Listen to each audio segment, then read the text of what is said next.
Donc hier, on a parlé de la boucha, que c'est Mechaper. C'est une notion importante également pour Yom Kippour. Et là, la Gemara va reprendre, la Gemara va reprendre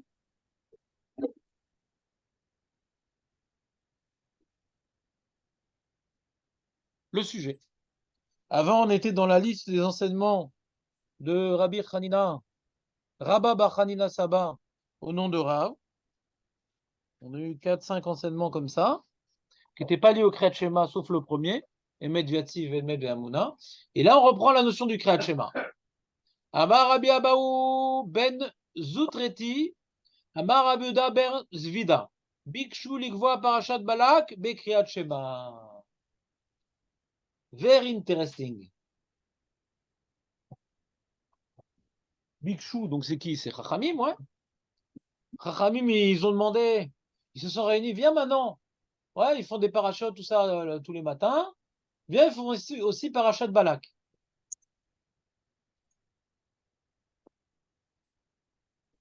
D'accord ou pas? C'est logique de faire Balak tous les matins?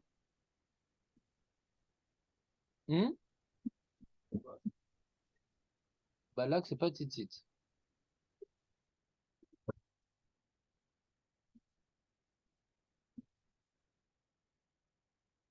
Quelqu'un le sait-il? Il y a un mot-clé dans tzitzit qui nous permet de savoir dans quel parachat on est. Voilà, parce qu'il y a marqué l'Otaturu. Au début de la paracha, il y a marqué la tour et Taaretz. C'est les deux seules fois dans toute la Torah, ouais, où le mot la tour est écrit. Au début de la paracha et à la fin de la paracha. Ouais. Ce qu'on appelle Mila Malketa. Des fois, dans une paracha, il y a un mot qui n'est pas généralement utilisé et qui est répété dans la paracha. Et qui est un peu le lien de différents sujets. Et là, c'est l'Otaturu et la tour est Taaret. Se laisser détourner par les yeux. Les Meraglim sont laissés détourner par les yeux. Et nous, on nous interdit de faire ça grâce au fil. Maintenant, de Trélet. Maintenant, donc ça, c'est la fin de Cherchera. Donc ça n'a strictement rien à voir avec Nathan Balak, c'est autre chose. C'est avant ou après Balak? C'est après. On ne parle pas de Tzitzit ici. On parle de Parashat Balak. On voit que nous, à l'origine, vous vous rappelez, on faisait trois parachutes trois parachutes de Kriyat Shema, mais pas uniquement. Mais pas uniquement. Vous vous rappelez ce qu'on faisait également? Chazak ou Baruch. On voit qu'on rajoutait d'autres textes, comme par exemple les 10 commandements. Avant le Kriyat Shema, on a vu ça au sujet des Kohanim. Ça a été annulé à cause des hérétiques, on a dit peut-être les chrétiens. Et, il suffit de faire 10 commandements, c'est bon. Donc de mettre trop en avant les 10 commandements, hein, ça décourageait d'en faire plus. Ouais. Ça donnait pas découragé, ça donnait des arguments fallacieux de dire, la Torah c'est que ça, le reste, c'est Moshe, il a inventé. Chaz Shalom. Comme ça, on avait vu dans la Gemara avec le Yerushalmi. Vous vous rappelez? Donc on voit que les trois parachutes du Kriyat Shema, c'est pas forcément, comment dirais-je, suffisant à une certaine époque. D'ailleurs, le Yerushalmi, il rapporte, regardez le Yerushalmi, il est juste après, dans votre feuille. On va lire, c'est plus simple. Des Rav Matna et Rabbi Shmuel bar Nachman Tarveyu, les deux, ils ont dit, Bedin aya sheu korin asaret adiborot bechol yom. Il serait logique, il serait justifié de lire tous les jours les 10 commandements, Mipnema en korinota, mipne ta'anat aminim, shelo yomrim, elu levadam nitnu lo le Moshe besinaï. Pour pas que ces minimes, les minimes, genre, c'est les chrétiens, ouais, ils disent qu'il n'y a que ça que Moshe a reçu, le reste, c'est des inventions. Et la Gemara, elle enchaîne, le Yerushalmi, il enchaîne sur un autre enseignement, qui est le nôtre, qu'on est en train de voir, qui est également de Rav Shmuel bar Nachman, qui est au nom de Rabbi Yehuda, ouais, qui est Bedin aya sheu korim parashat Balak ou Bilam kol bechol yom. La Gemara dit Mipnema en korin otan shelo leatrir tatzibur. Comme ça, le Yerushalmi dit, après il donne un certain nombre d'explications qu'on verra plus loin. Laissez le Yerushalmi de côté, je veux juste vous montrer que le Yerushalmi, il a mis ensemble les deux sujets. C'est-à-dire, il y avait des textes qu'on devrait lire en plus du Kriyat Shema. Il y avait des textes qu'on devait lire en plus du Kriyat Shema. Premier texte, c'était les 10 commandements, qu'on ne le fait pas à cause des... C'est pas très long, les 10 commandements, donc il n'y a pas tellement de tichra des tibou. Mais le problème, c'est plus les erreurs volontaires des hérétiques qui viendraient s'appuyer sur une telle pratique. Et deuxièmement, c'est Parashat Balak à cause de tichra des tibou, d'après les Yerushalmi. Maintenant, voyons voir pourquoi nous, d'après le Babli, pourquoi on n'a pas fait Parashat Balak dans Kriyat Shema. Dans le Yerushalmi, vous avez remarqué, il n'y a pas marqué dans le Kriyat Shema, il y a marqué Bechol Yom. Il n'y a pas précisé où. Dans le Babli, il y a écrit Bekriyat Shema. C'est-à-dire c'est lié au Kriyat Shema. Mipne ma lo kavua mipne Torah chatzibur. La Gemara demande Maïtama. Pourquoi Torah chatzibur? Pardon. Pourquoi il y aurait une raison? Pourquoi y aurait-il une raison d'ajouter à notre Kriyat Shema la parashat Balak? C'était quoi leur pensée première? S'ils veulent faire une telle chose, c'est pas Stam. Les gens, ils s'ennuient. Au lieu de regarder une série Netflix, on va leur faire Balak. Non, c'est pas ce qu'ils s'ennuient. C'est qu'ici, il y a un enjeu constructif, positif, intimement lié au Kriyat Shema, qui justifierait d'ajouter la parasha de Balak. Quel est cet enjeu qui justifie de rajouter cette paracha? Alors peut-être parce qu'il est écrit dans la parasha de Balak, El Motsiem Mitzraim, le Dieu qui les a sortis d'Égypte. Quoi, c'est pour accomplir le devoir de se rappeler de la sortie d'Égypte? Parce qu'on parle de la sortie d'Égypte? Ah, si c'est ça. Lema, Lema, Parashat Ribit ve Parashat Mishkalot, Dirtiv Baen Yetziat Mitzrayim, Rashi, Parashat Ribit, Lo Tikar Meito Nesher Vetarbit, Vesamir le Yetziat Mitzrayim. Ani Hashem Elgecha, Mesher Tzeti Meretz Mitzrayim. Je ne rappelle plus la chaîne exacte. Ouais. Parashat Mishkalot. À l'époque, il y avait des truands. Ouais. À l'époque, il n'y avait pas besoin d'être homme politique pour devenir truand. Ils avaient des poids. Tu te rappelles les poids qu'on avait là comme ça? Tu te rappelles les poids qu'on avait? Alors, des fois, hein, les poids qu'ils avaient, ils étaient tronqués, truqués. Et c'était marqué 1 kilo, en vérité, c'était 975. Donc, le mec, il payait pour 1 kilo de bananes. En fin de compte, il a reçu 975, par exemple. D'accord? Avant, il n'y avait pas des choses. T'as pas une petite balance électronique, tu peux vérifier de côté. Ouais. Donc, tu dois t'en remettre aux commerçants. D'accord? Et alors après, moi je sais que par exemple, à l'époque de Louis XIV, ils ont essayé de prendre les mêmes, parce qu'après, il y a différentes unités de mesure. Il a essayé d'imposer la même unité de mesure, et puis après, il y avait un poinçon. C'est un problème qui a concerné tous les peuples, cette histoire-là, ouais. Et avec le temps, ils ont essayé de, comment dirais-je, légiférer ce type de problème-là pour pas que ça puisse se réaliser. Il y en a même avec les balances électroniques, ils mettaient un petit truc en dessous pour ajouter à chaque fois du poids. Ouais. Il y a toujours des gens comme ça, et mal à saute. Et Hachem, donc, dans la Torah, il nous interdit de faire ça et dit je suis l'Éternel qui vous a sorti d'Égypte. D'accord? C'est fait des kra, Asher, Otseti, Etrem, Mitzrayim, il rapportait Rashi. Donc c'est très court. Ouais, c'est très court. C'est un pasouk. Un pasouk ou deux. Alors si maintenant, l'enjeu, c'est de rappeler que Hachem, il nous voit et il nous juge, et on ne peut pas faire des coups en douce, et on est sorti d'Égypte, on a des devoirs envers lui. Ouais? Pourquoi faire la parashat Balak? Parce que marqué El Motiam Mitzrayim. C'est un truc super long, parachat de Balak. Tu sais, c'est quoi la parachat de Balak? C'est depuis le début de la paracha jusqu'à la fin de jusqu'au moment où Bilam, il rentre chez lui. Hein? Avant ça, ouais. Quand il rentre chez lui, il a donné son conseil, il s'est cassé. Il n'y a pas de stouma avant, il n'y a rien. Il n'y a pas de sautage de ligne, il n'y a rien. Donc, il faudrait tout lire. C'est 100 psukim quand même. Alors que les 3 parachats du Kriyat Shema, c'est 40. Là, ça serait rajouté 100 à 40. Et nous, on dit toujours Admé Avesrim, mais ça ferait 140. Ouais? Et là, Amar Rabbi Yosef Barabin. Donc la Gemara dit c'est clairement Tichad et Tzibou, d'accord? Et d'accord, mais pourquoi à l'origine il voulait imposer une telle paracha? Ah non, mais parce que à cause de Yetzat Mitzrayim. Ben non, mais si c'est ça, mets-moi des petits psukim. Mets-moi des petits psukim. Pourquoi on a proposé cela? Alors on a d'autres psukim qui parlent de la sortie d'Égypte, comme par exemple la paracha de Philin. Pourquoi on n'a pas lu la paracha de Philin? Parce qu'elle est plus longue. Donc on propose des choses vraiment courtes. C'est puisque la raison pour laquelle on n'a pas mis Balak, parce que ça alourdit trop, et que je maintenant, dans la Vamina, rajouter un truc pour insister sur la sortie d'Égypte, d'accord? Alors quant à faire, je vais rajouter un truc qui est petit. Parachat de Philin, c'est plusieurs psukim. Vous me suivez ou pas? Alors j'ai rapporté Ribit, Mishkalot, c'est des toutes petites parachutes qui évoquent la sortie d'Égypte. D'accord? On continue. Et là, Marabi aussi Barabin. Donc tu peux pas me dire que la raison pourquoi ils voulaient imposer Balak, c'est à cause de la sortie d'Égypte. Parce que dans ce cas-là, ils n'auraient pas mis Balak, mais ils auraient mis à la place Ribit ve Mishkalot. Donc la raison de Balak, c'est pas Yetzat Mitzrayim. C'est clair, Léon, ou pas?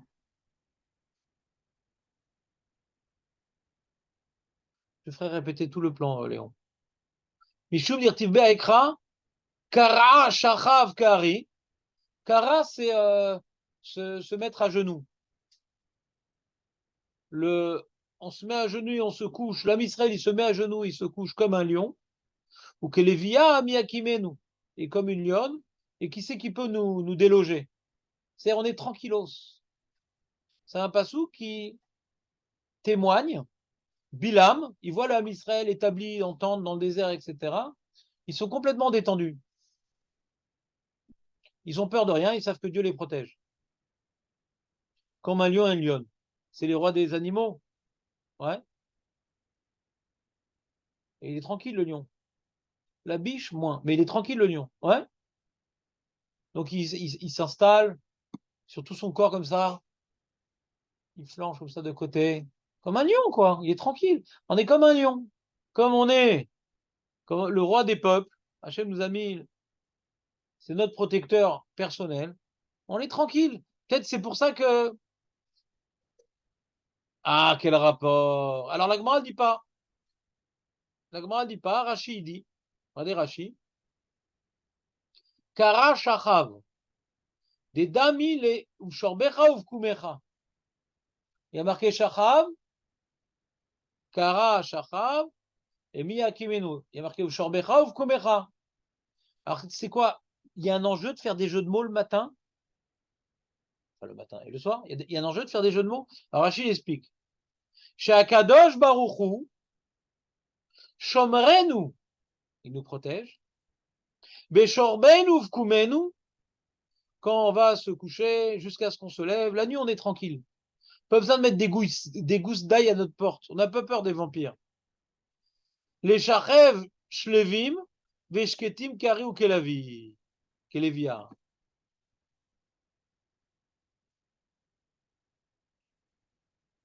Qu'est-ce que je viens de dire, Nathan? Qu'est-ce qu'il a dit, Rachid?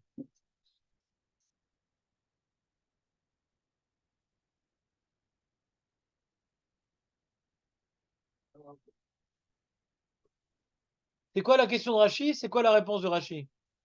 Aurel, t'es avec nous ou pas? On cherche à savoir qu'est-ce qui poussait les sages à vouloir imposer Balak, qu'on a pu le faire parce que c'était trop long, mais qu'est-ce qui les poussait à vouloir faire une telle chose? Parce qu'il y a un passou qui ressemble au Kriyat Shema. Alors, pour l'instant, la Gemara, elle est assez, on va dire, mystérieuse. Sans Kriyat Shema, je m'en fous. Ouais. Alors, Rachid dit non, non, non. Ça ressemble et ça nous permet d'intérioriser un certain message qui est Hachem nous protège, on est tranquille. C'est ça qui dit Rachid, non? Quel rapport avec le Kriyat Shema? Non, mais d'accord, on fait des jeux de mots. C'est Rabbeinu Capello qui a voulu instituer ça? Hein? Les deux. Ou Shorbecha ou Kumecha, Miyakimenu. Il y a les deux. Il y a les deux, côte à côte. Donc je pense pas que les Harim voulaient faire des jeux de mots. Ils aiment bien ça. Ils font pas une takana pour faire un jeu de mots. J'entends pas bien. J'ai pas compris la phrase. J'ai entendu, mais j'ai pas compris ce que tu veux dire. C'est quoi toute la journée, toute la nuit? Que quoi? Comme le schéma, on va de lèvres, schéma de bouche. Oui, mais c'est pour ça qu'on institue une paracha, j'ai pas compris. Rachid, il pas ce que vous dites, ouais. Protection. Et alors, quel rapport protection et Kriyat Shema? C'est bien pour une fois que je vous donne la parole. Ouais? Ah non, s'il te plaît, donc commence avec leur sujet. Ouais. Vous n'avez pas rapporté ce parachat, on aurait pas pu. Passé. Protège des choses. Il y a Féméod. Maintenant, je demande pourquoi c'est lié au Kriyat Shema. Ce que tu dis, c'est magnifique. Maintenant, pourquoi c'est lié au Kriyat Shema? À un tel point qu'il fallait rajouter ça au Kriyat Shema, cette notion-là. Non, c'est pas ça le Kriyat Shema. Le Kriyat Shema, c'est tu dois maintenant étudier la Torah ou te rappeler qu'Hachem il est Echad. Ouais. Pas Hachem te protège. Toi, tu dois te rappeler. On parle de toi dans le Kriyat Shema. On parle pas de Dieu. Toi. Ouvrir techa vader, shorbecha vetecha, ouvrir techa vader. Ça, c'est ce que toi, tu dois faire. Pas ce que Hachem il fait envers toi. Oui, tu as une idée, Jérémy, je sens. Ouais, non, la théorie que j'avais au début. Ouais.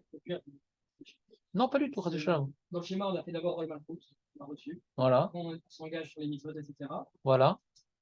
Et la paracha de Balak, c'est une des seules, si ce n'est la seule, où on voit l'intervention d'Hachem sans avoir été les témoins. Voilà, très bien, c'est ce qu'a dit Jonathan. Et en quoi c'est lié au Kriyat Shema? Non, c'est juste, quoi. Tu acceptes Hachem, tu acceptes ses mitzvot, et c'est lui qui contrôle tout, même quand tu n'es pas là pour le voir. Ouais. Ouais. Donc, Et pourquoi c'est important quand tu ne le vois pas? Et Kriyat Yamsouf, c'est pas magnifique? Qui nous protège et tout de manière miraculeuse. Pourquoi ce serait important quand on ne le voit pas? Pourquoi c'est lié au Kriyat Shema quand on ne le voit pas? Ce que vous dites, c'est vrai, mais pourquoi ça répond que ça doit être intimement lié au Kriyat Shema? C'est vrai par rapport à Parashat Balak. Est-ce que c'est ce point-là? Tu as Rachid, mais pas en avant ce point-là, tu as remarqué ou pas? Il y a une shmira d'Hachem permanente. On voit, qu'on voit pas, je suis pas sûr que ce soit la Nekuda. C'est vrai que dans Parashat Balak, c'est ça le chidouche. Il y a un autre endroit dans la Torah aussi, Hachem nous a protégés sans qu'on le voit, c'est Shirata Be'er. Il y avait deux flancs de montagne, ils étaient cachés. Mais c'est pas écrit Mefourash. Il y a une Shira qui témoigne qu'il y a eu un Nes, et d'après leur Midrash rapporté par Rashi, alors on comprend c'était quoi le Nes. Mais c'est pas une paracha, c'est Meroumaz. Alors que là, c'est Mefourash.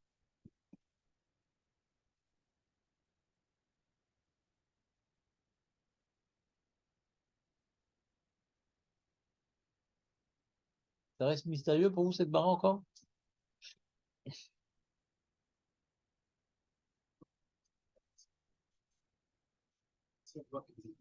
D'où là, t'es comment maintenant? Je vais enlever le son. Deux sonorités, je m'en rappelle la première.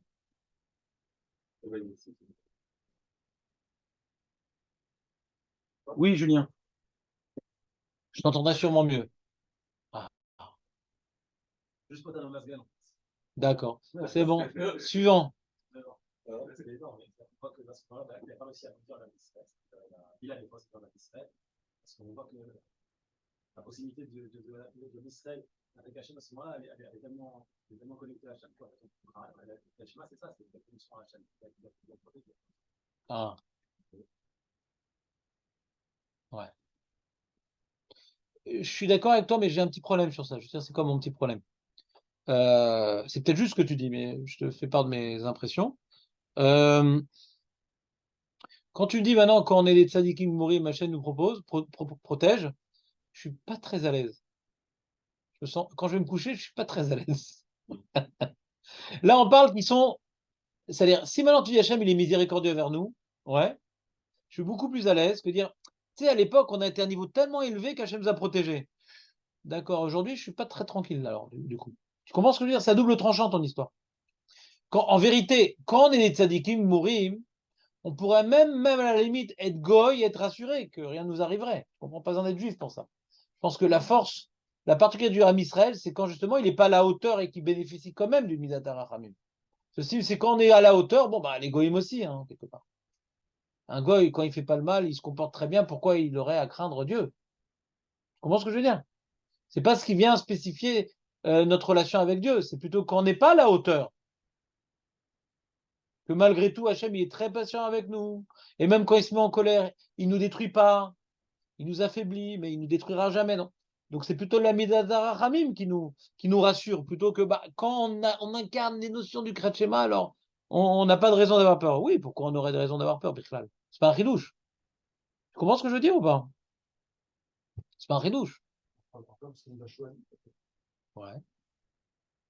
Non, regarde, la question c'est savoir pourquoi il faut dire cette paracha avec le Kriyat Shema.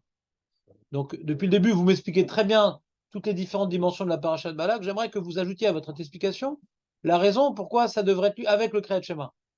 Je ne demande pas une explication de la paracha de Balak, je vous donne une explication de Balak qui justifie la raison pourquoi les Chachamim, ils voulaient coller ça au Kriyat Shema. C'est que si tu fais une chose, tu te protèges, tu fais pas, tu auras la sécheresse, tu auras Israël. Alors, je veux dire, c'est logique, quoi. Si je suis parfait, alors pourquoi si je suis protégé? Oh, si tu veux. Hein.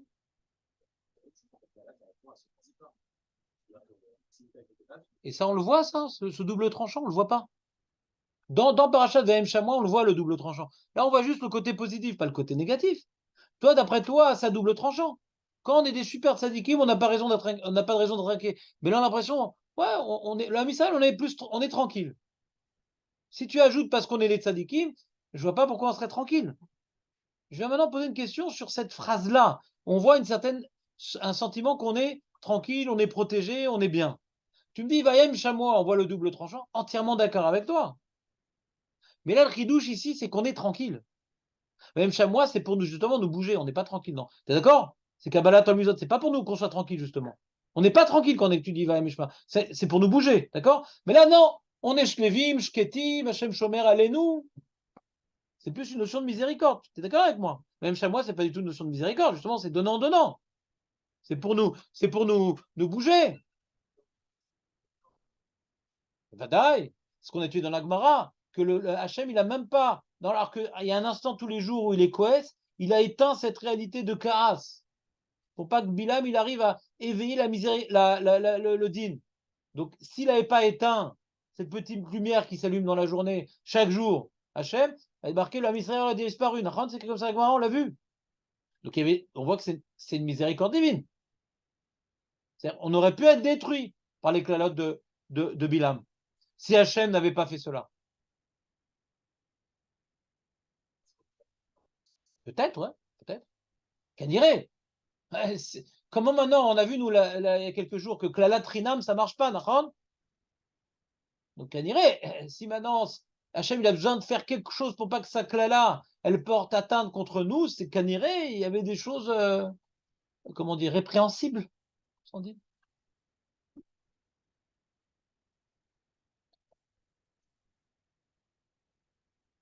Regarde, Julien, en général, ouais. Si on nous envoie des filles, qu'on tombe et qu'on fait Avodazara, ouais, c'est vrai que c'est une épreuve, ce que tu veux. C'est qu'on n'était pas forcément au top, ouais. Pour pouvoir maintenant casser un mur, il faut qu'il y ait des brèches. Donc c'est possible qu'on avait des choses à se reprocher, ouais. Exactement, ouais. On faisait Nishtadlout, toi, Vadaï, Vadaï. Mais qu'on était parfait, de cette Mara qu'on a étudié dans Brachot, je vois qu'on n'était pas parfait. Qu'on était des pourris. Non, j'ai pas dit ça. Il y a un équilibre. Mais celui qui a une force d'être Mekalel, il a une force de voir les points négatifs. Tu vois, un mec, il est très bien, etc. Et il y a toujours le pourri. Il dit, ouais, mais t'as vu ça, ça, ça. Ah ouais, t'as raison, j'avais pas vu. Il y a des gens qui ont l'œil pour le mal. Donc pour l'instant, ça reste mystérieux. Pourquoi Bémet, cette notion-là, elle doit être liée au Kriyat Shema. Et la Gemara, elle dit, on verra, on aura une réponse là-dessus. On va voir les Mefarshim qui. Pour l'instant, je préfère rester avec le suspense. Et au cours du shiur, je vous demanderai, c'était quoi la question qu'on avait qu'on n'a pas répondu, monsieur? Et la Gemara demande, alors si c'est tellement important ce pasouk-là, que Hachem il nous protège, on ne sait pas encore pourquoi c'est important, mais si c'est tellement important, velema aipsuka vetulo, alors qu'on dise que ce pasouk-là. Au début, je pensais que toute la paracha de Balak était importante d'après l'explication de Nathan. Oui, un truc qui s'est passé dans notre dos, il faut tout dire et tout. Mais là, c'est que ce pasouk-là. Bah, dis que ce pasouk-là, Makara. Il n'y a pas de tirade de Tzibour dans ce cas-là. Gmiré, non. Gmiré, c'est on a reçu un enseignement On n'a même pas besoin d'apporter de preuves sur ça. C'est un enseignement qu'on a reçu. Des Kol Parasha, des Paska Moshe Rabbeinu, Paskinan. Moshe, il nous a donné une Torah avec des chapitres. C'est pas les chapitres qu'on a dans le Chumash, hein. Chapitre 1, 2, 3, 4, c'est chrétien, ça, ouais, les chapitres qu'on a dans le Chumash. Ce qu'on appelle les Stumot, les Ptuchot. Ouais. Il y a dans le Sefer Torah des moments où il y a un espace de 9 lettres, des fois on passe à la ligne. Donc il a reçu d'Hachem des chapitres. La Torah a été reçue chapitrée par Moshe. On n'a pas de ponctuation dans le Sefer Torah. Moshe Rabbeinu a reçu la ponctuation, mais il ne l'a pas transmis. Par contre, les chapitrages, il nous l'a transmis. D'accord? Et donc, tu ne peux pas dire un verset sans son chapitre. Tu dois dire tout le chapitre. Tu dois respecter la Torah chapitrée de Moshe. Et lo paska Moshe Rabbeinu lo paskinan. Ce qui n'a pas été comme une interruption décrite, décrétée par Moshe, alors on ne peut pas maintenant s'interrompre là où Moshe ne s'est pas interrompu. Donc tu ne peux pas dire un passouk parce qu'il y a tout un chapitre à dire avant et après. C'est clair, Aurel, ou pas? Bah, résume-moi. C'est quoi la question de la Gemara? La Gemara, elle apporte d'abord un enseignement. Léon, c'est quoi l'enseignement?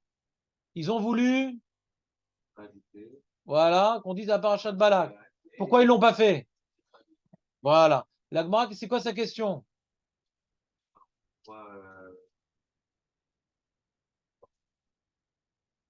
Léon, c'est quoi la question de la Gemara? C'est bon, on a répondu. Tira des Tibour, des Gemara. C'est quoi la question de la Gemara? On a fini le sujet. Tira des Tibour.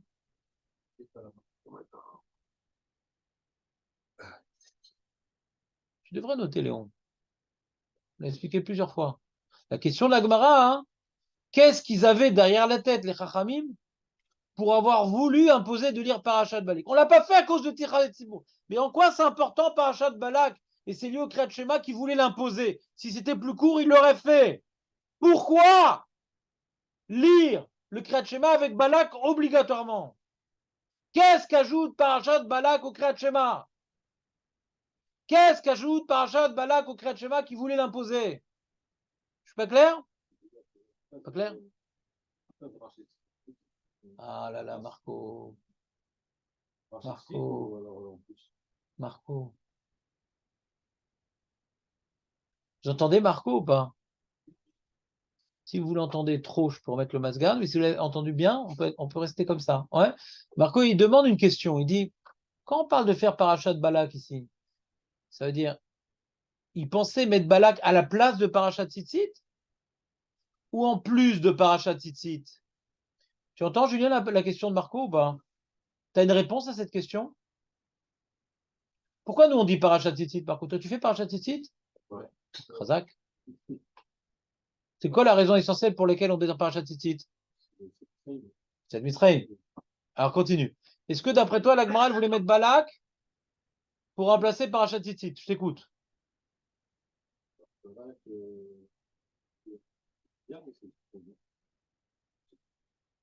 Je vous écoute. Est-ce qu'on peut soutenir la thèse de Marco de dire que la Gemara, elle voulait proposer, enfin les Chachamim voulaient proposer de dire Balak à la place de Parashat Tzitzit? Est-ce que dans la Gemara, ça rentre? Si c'est pour Yetzat Mitzrayim, non. Comment? Si c'est pour Yetzat Mitzrayim, non. Tu dois faire Rédit. Enfin, dans Rédit, on parle de ça aussi. Voilà. Et je dirais même plus. Quand après la Gemara, elle propose et elle tranche qu'en vérité, pourquoi on voulait Balak? Pas pour Yetzat Mitzrayim, pour autre chose. Pour l'histoire de Shmira d'Hachem. Ça en va dans Parashat Tzitzit? Donc, quelle avamina que Balak puisse remplacer Tzitzit, puisque c'est pas pour Yetzat Mitzrayim? Là, c'est pour Shmirat Hachem. Que Hachem nous protège.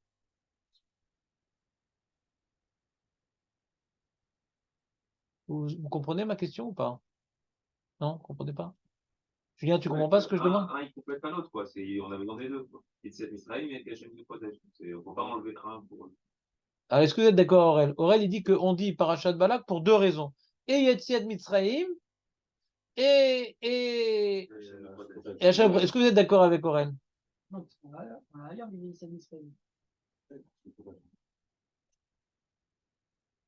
Deux raisons. Non, pourquoi nous, c'est là, c'est ailleurs. Donc ça, il a valeur ajoutée, quoi. Hein?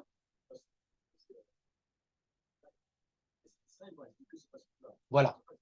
Julien était médaillek dans la Gemara. On peut tout dire dans ce varot. Mais maintenant, il faut savoir ce que la Gemara dit. Quand la Gemara, elle a repoussé Tzad Mitzrayim, après elle a dit Kara, Shachav, Kari ou Kelavia, Miyakimenu, la Gemara elle propose qu'on dise que ce pasouk-là, la Gemara elle propose. Elle n'a pas dit Shenomar, Gam, et la Rak. Elle n'a pas dit Gam, Rak. Donc, des mots de la Gemara, si on ne dit pas que la Gemara est lave d'Afka, si on dit que la Gemara s'est exprimée de manière rigoureuse, ouais, on a fini avec les Tzad Mitzrayim. On propose de dire que ce pasouk-là, qui ne fait en rien allusion à la sortie d'Égypte. Donc, si Tzitzit, c'est pour maintenant accomplir la mitzvah de Zecher Tzad Mitzrayim, ouais. Quand la Gemara me propose de ne dire que ce verset-là, ça ne peut pas m'acquitter des Tzad Mitzrayim. Dans ce verset-là, on ne parle pas des Tzad Mitzrayim. Mais pourquoi je me suis exprimé de manière tellement, ouais, comment dirais-je, douce avec Marco? C'est pas mon genre. Voilà, parce qu'il y a des méfarchim comme Marco. C'est pour ça que faut voir tous les méfarchim si on veut être, comment dirais-je, dur dans sa façon de parler. Parce que des fois, tu es dur et puis tu te rends compte, après, il y a un gadol qui a parlé. Ouais. Donc, regardez, c'est regardez dans la feuille, je l'ai mis où? Le Pnei Yoshua, c'est l'avant-dernier texte. Regardez la proposition du Pnei Yoshua. C'est l'ascendant de Marco. Le Pnei Yoshua, c'était un haron de quelle époque, tiens? C'est peut-être le XVIIIe siècle? Je sais plus, attends. Peut-être même avant, peut-être. J'aime bien vous faire une petite biographie à chaque fois pour un peu vous remettre dans le contexte. C'était un grand sadique. Vous savez pourquoi il a décidé d'écrire son livre? Tu connais cette histoire ou pas, Jérémy? C'était une sorte de Rosh Yeshiva, comme ça il avait des talmidim et tout. C'était un sadique. Et dans son Akdama, il explique pourquoi il a écrit ce livre. Alors, 1680, c'est pas mal. Ouais, donc c'est 18e siècle, quoi. C'est-à-dire, il a vécu au 19e siècle, mais il est né au 17e siècle. À Cracow, en Cracovie. Rav Biakov Yeshua Falk. 1680. Bon, alors, qu'est-ce qui s'est passé? Il y avait donc, il y a eu il a été face à il était face à un malheur. Alors, il enseignait la Torah, je sais pas quoi, dans sa maison. Et je crois que, je sais pas, il y avait de la poudre, je sais plus ce qui s'est passé exactement. Elle a explosé la maison, ouais, en bas dans le Marseille. Je sais plus comment, je me rappelle plus. Il raconte dans son Akdama, mais ça fait longtemps que je l'ai pas lu. Et donc la maison, elle s'est complètement effondrée. Itmoteta Baïchelo. Et il était en train de tomber avec toute sa maison, ouais, il a fait sur lui un éder. Que si Hachem, tu me sauves, j'écrirai un pirouche sur le chasse. Je n'avais pas écrit livre à l'époque. Et il raconte dans son Akdama, donc ils sont tous morts dans la maison. T'entends, Aurel, ou pas la force? Ils sont tous morts, sa femme, ses enfants, tous morts. Ouais. Et les murs, ils sont tombés de telle sorte qu'il est sorti des décombres, comme par un tunnel, ouais, intact. Comme ça, il écrit son Akdama. Zélo Sipuré Saftot. On a beaucoup de Sipurim sur les Gdolim, sur les Rabbanim, qu'on a entendu, qui sont passés. Là, c'est son Akdama de son Sefer. Donc, tu vois, c'est incroyable cette histoire. Ça, c'est le Pnei Yoshua. Et on raconte aussi, ça, c'est pas écrit dans son Akdama, que je sais pas d'où j'ai sorti cette information, mais c'est connu, que quand il marchait dans la forêt, etc., les Talmidim témoignaient qu'il y avait des ours qui attendaient pour sauter sur les gens et ils fuyaient, les bêtes sauvages fuyaient le Pnei Yoshua. C'est un tzaddik. C'est un tzaddik. Et le Rav Shar, il racontait que, il disait, j'ai lu ça du Rav Shar, que il n'étudiait pas beaucoup les Acharonim, le Rav Shar, beaucoup les Rishonim, à part le Pnei Yoshua. C'est un grand pashtan, le Pnei Yoshua. Il essaie d'être proche des mots, d'étudier Gemara, etc. Et bon, il fait des grands chidushim. Hein. Et là, il va faire un grand chidouche dans notre suga. Vous allez voir, un grand chidouche. Et finalement, on va pas dire comme lui, ouais, parce que comme Marco, il a pris position, on est obligé maintenant de s'y opposer. Ouais. Mais on va voir ce qu'il dit. Lechora, nire. Donc il fait un dochak de la Gemara. Il dit les Chora dirait des laves à Epsuka la route Kama. Vous voyez le pneu choix ou pas? Quand on dit dis-moi ce pasouk-là et c'est tout, il dit le pneu choix. Non, pas que ce pasouk-là. C'est l'Avdavka. Lama. Il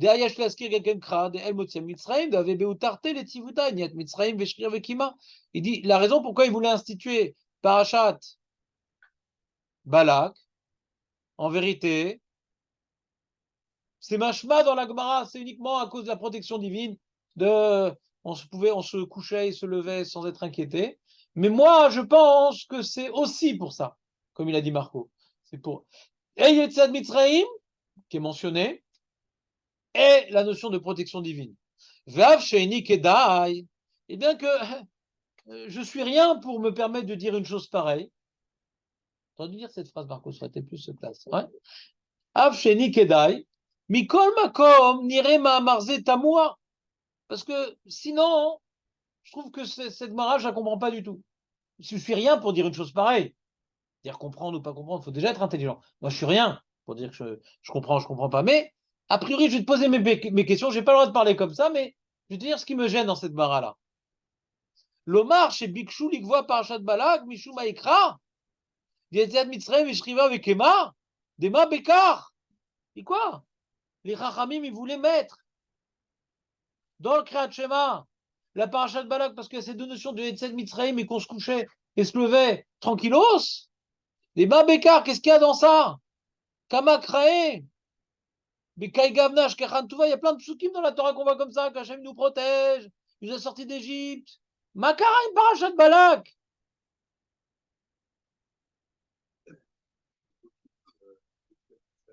Réponse bête, lis la Gemara. Velechora, Yanireli, Bazé, Debela Vachi, Ayatsat, Rioub, Laskir, Inyan, Balak, Bechol, Yom. Il dit, l'histoire qu'on parle de la sortie d'Égypte et qu'Hachem nous protège, ça ne me suffit pas. La partie visible du iceberg ne me suffit pas.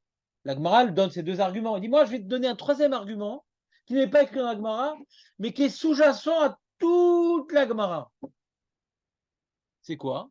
Il y a un passouk dans Micha, où Micha dit à Israël, tu as trouvé Jonathan dans la Gemara? Voilà. Oui, c'est ça qu'elle dit, la Gemara. Dieu qui les a sortis d'Égypte. Qui toi fait, toi faute, Rémlo, qui était puissant comme un Réhem, on voit la puissance d'Hachem qui sort son peuple. Les Israël Amiz, ouais, il dit comme ça, Zacharna Mayetz Balak Melech Moav. C'est l'Aftara qu'on lit dans Parashat Balak, ouais. L'Aftara qu'on lit dans Parashat Balak, c'est le prophète qui s'adresse aux Amis Israël. Il dit, rappelez-vous tout ce que Hachem il a fait pour vous, et en particulier, lorsqu'il y a eu Balak et Bilam qui vous ont souhaité, et pas uniquement souhaité, du mal, Hachem, ce qu'il a fait pour vous. Il a marqué Zacharna, rappelle-toi, il a dit le Navi. Donc, comme il y a un enjeu de se rappeler, il y a une mitzvah de Zechirat, Parashat Balak.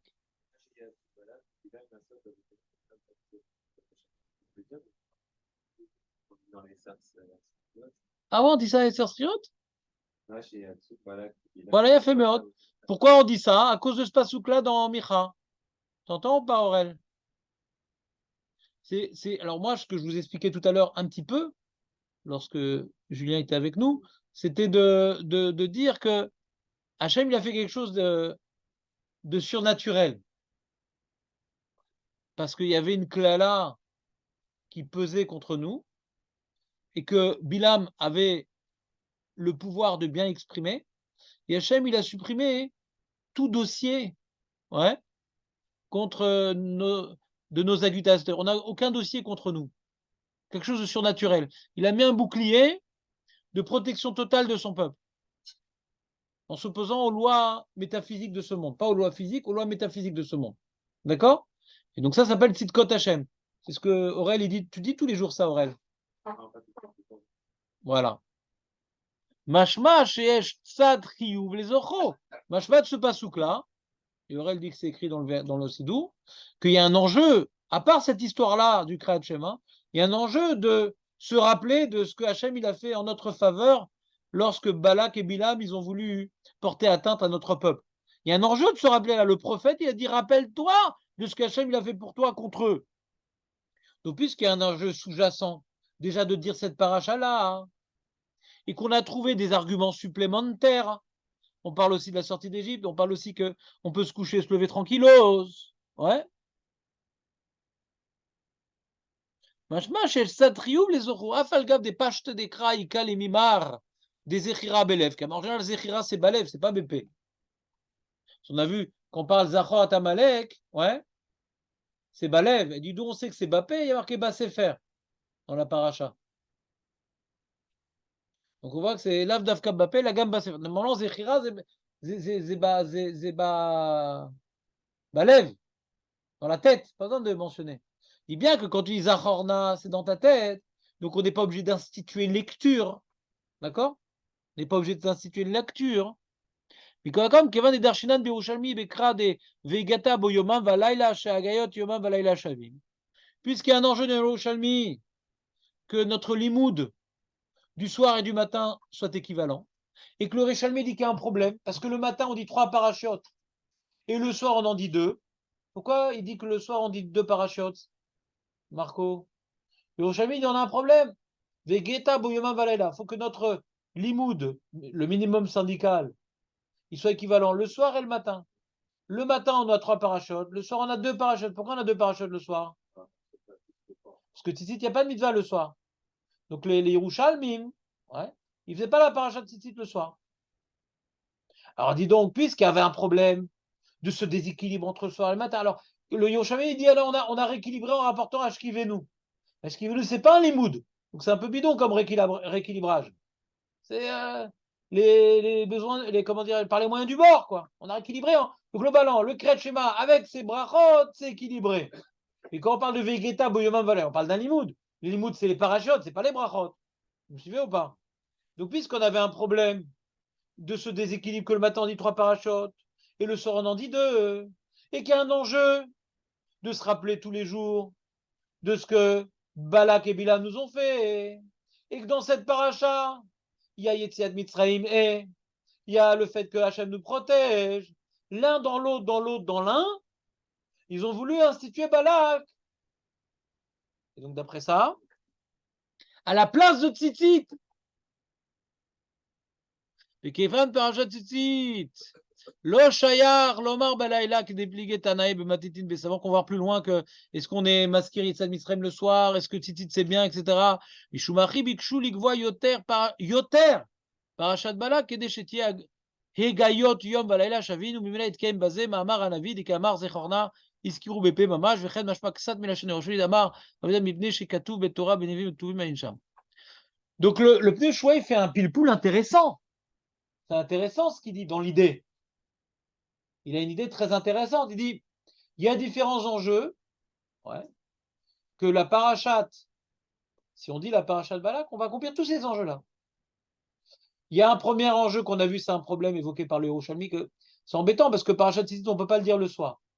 Il y a un autre enjeu que le Navid, il faut se rappeler de ce que des bontés divines en notre faveur pour Balak et Gilab. S'il faut se rappeler. Alors, où est-ce qu'on accomplit cette rappelade? Ouais. Et dans cette paracha-là, on voit des enjeux qui nous permettent de nous acquitter de parachat Tzitzit parce qu'on parle de Yetzat Mitzrayim, et qui développe un enjeu également de protection divine tout particulier envers l'homme Israël. Donc tous ces enjeux-là, on en a donc 4. On a 4 enjeux. C'est quoi les 4 enjeux, Aurèle? Là, je ne te sens plus concentré là. Voilà, premier enjeu, qui permet de remplacer Tzitzit d'après le mieux choix. Deuxième enjeu. Hachem nous protège. Voilà. Troisième enjeu.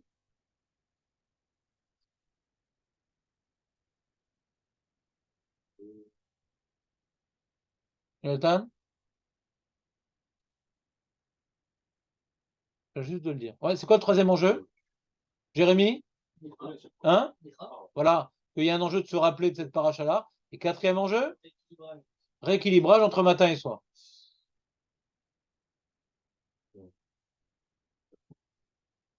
C'est bon? Aurèle, note.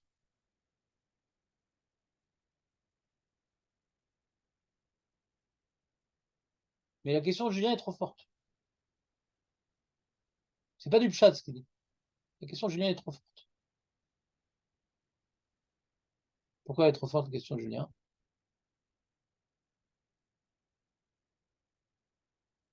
Parce que la Gemara elle propose de dire que ce pasouk-là de la protection divine.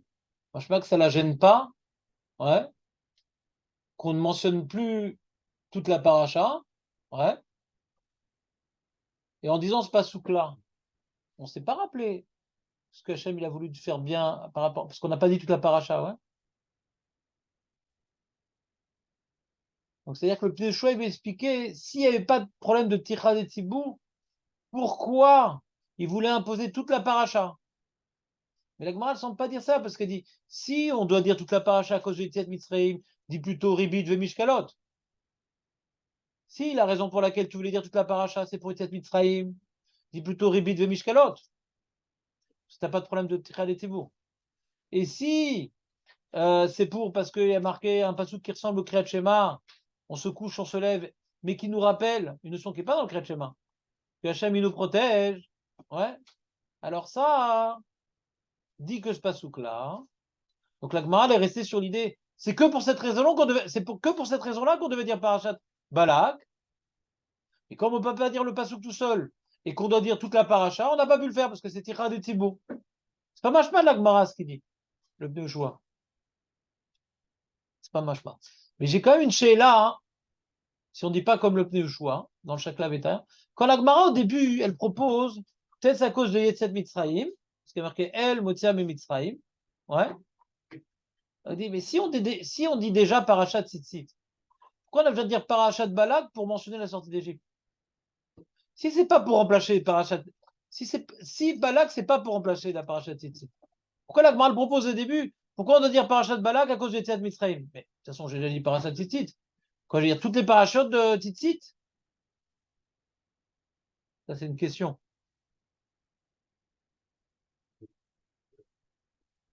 Comment? Alors Julien il répond et dit, oui, pourquoi on dirait ça à Balak? Parce que comme Tzitzit on ne le dit pas le soir et on a une mitzvah de se rappeler la sortie d'Égypte, très très bonne réponse de Julien. Comme on voit qu'il y avait un minac de ne pas dire la paracha Tzitzit le soir, alors dis-moi en plus de Tzitzit Balak, et même le matin parce que l'eau ploug. Comme ça il répond Julien. Donc comme ça on a complètement neutralisé le Pnei Yehoshua. Il n'y a pas de preuve que c'est pour remplacer paracha Tzitzit. Ça remplace Parashat Tzitzit le soir, bien sûr. Mais quand on le dit, le matin, on continue à le dire le matin. Alors la Sheila, si on avait dit Balak pour dire la Tzitzit Mitzrayim, alors pourquoi il y aurait des raisons de dire quand même Parashat Tzitzit, du coup? Puisqu'on a accompli Tzitzit Mitzrayim.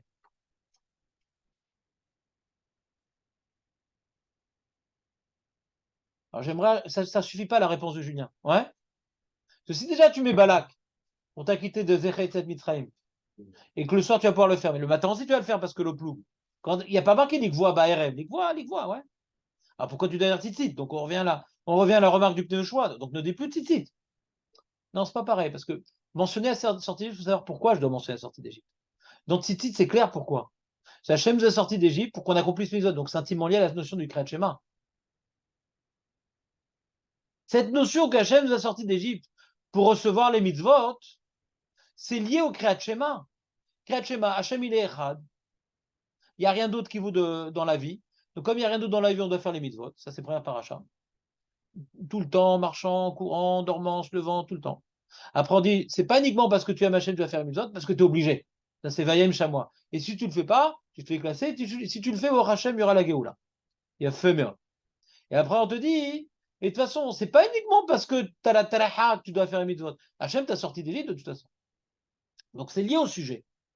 En El Motsiam et Mitzrayim, ça parle pas de la Kabbalah de mitzvot. Ce que Hachem, il a déployé envers nous, ça parle.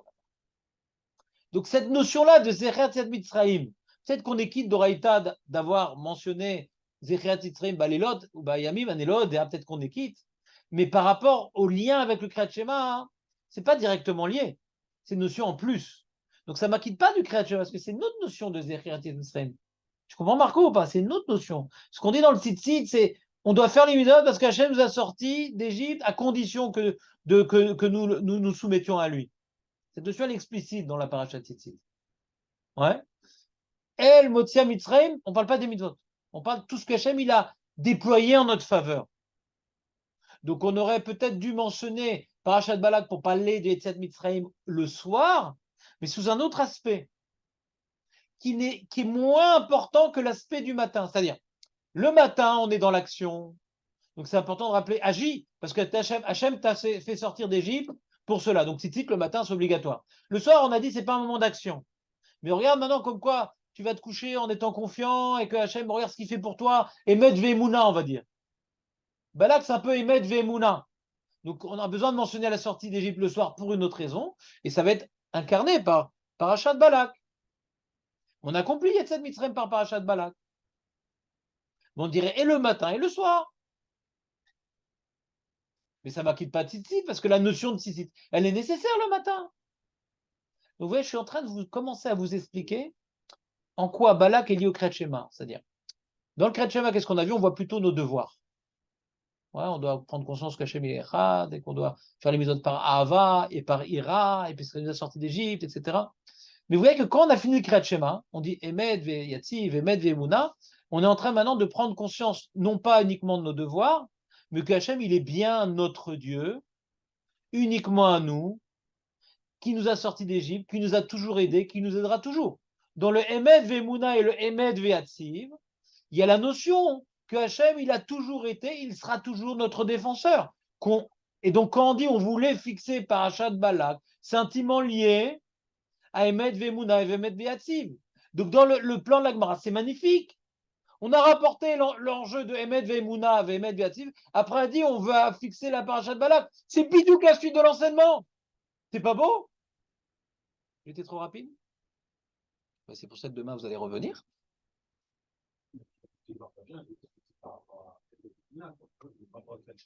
Parce que tu vois bien que là, on vient maintenant, après avoir pris sur nous les notions du Kriyat Shema, on doit après méditer, non pas nos devoirs, donc qui est Dieu?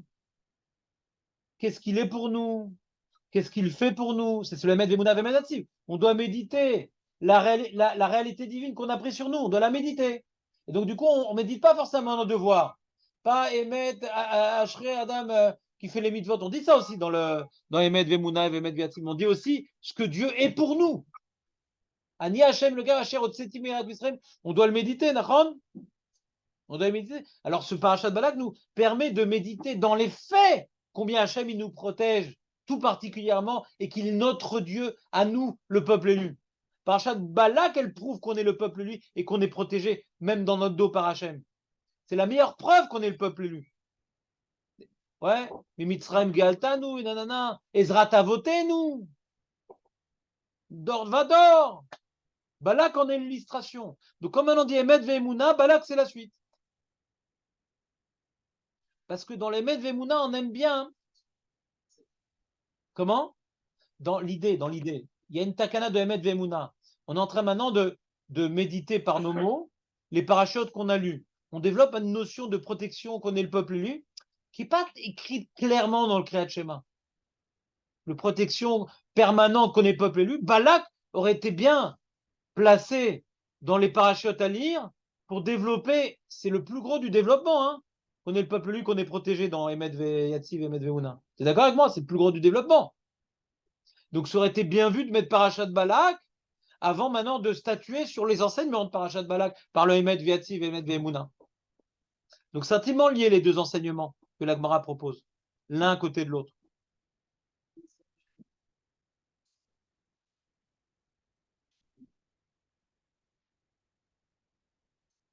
Si maintenant on a vu dans les Géonim que Emet, Ve'emuna, Ve'emet, Ve'atziv, c'est les seuls brachot du Kriyat Shema, c'est-à-dire Kriyat Shema, il y a une lecture et il y a une méditation obligatoire. Si maintenant on voit que les Chachamim, ils ont imposé une méditation que Hachem, c'est notre Dieu qui s'occupe tout particulièrement du peuple élu, ça c'est Emet, Ve'atziv, Ve'emuna, donc on peut comprendre que les Chachamim, pas d'Oraïta, ils imposent, on parle ici des Rabbanan, ils imposent de dire une paracha qui va nous aider à encore mieux intérioriser une des notions qu'ils ont imposé de dire dans Emet, Ve'emuna, Ve'emet, Ve'atziv, mais qui est juste sous-jacente dans le Kriyat Shema. Elle est où sous-jacente? Ani Hashem, Elokerem, Asher, Otseti, Edrem, Me'eretz Mitzrayim.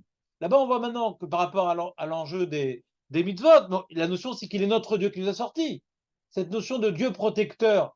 Il y a l'implication, comme il est notre Dieu protecteur, on doit faire mitzvot. Il y a la notion qu'il est le Dieu protecteur. Ça veut dire quoi qu'il est Dieu protecteur? Balak, il vient bien l'illustrer, Ani Hashem Elokechem. Alors, qu'est-ce que tu n'as pas compris? Je ne sais pas vraiment que Mouna. Souvent, là-dessus, il y a des bras. Il n'y a pas une Mouna, il y a des si je vois pas ça, je ne vois pas le lien. Bah si tu comprends que Emet Vumuna, c'est lié au Kriyat Shema, parce qu'on dit Ani Hashem Elokechem. Donc pareil, au lieu de développer Ani Hashem Elokechem par une bracha, on développe Ani Hashem Elokechem par Parashat Balak. Le même mécanisme. Le même mécanisme bidiouk. C'est des Rabbanan, Parashat Balak. Emet Vumuna, c'est des Rabbanan, la même chose. C'est une illustration, Emet Vemuna, du Ani Hashem Elokechem qui est complètement condensé, mais moi, Parashat Balak, pour mieux illustrer combien il y a Ani Hashem Elokechem. Azak, Julien.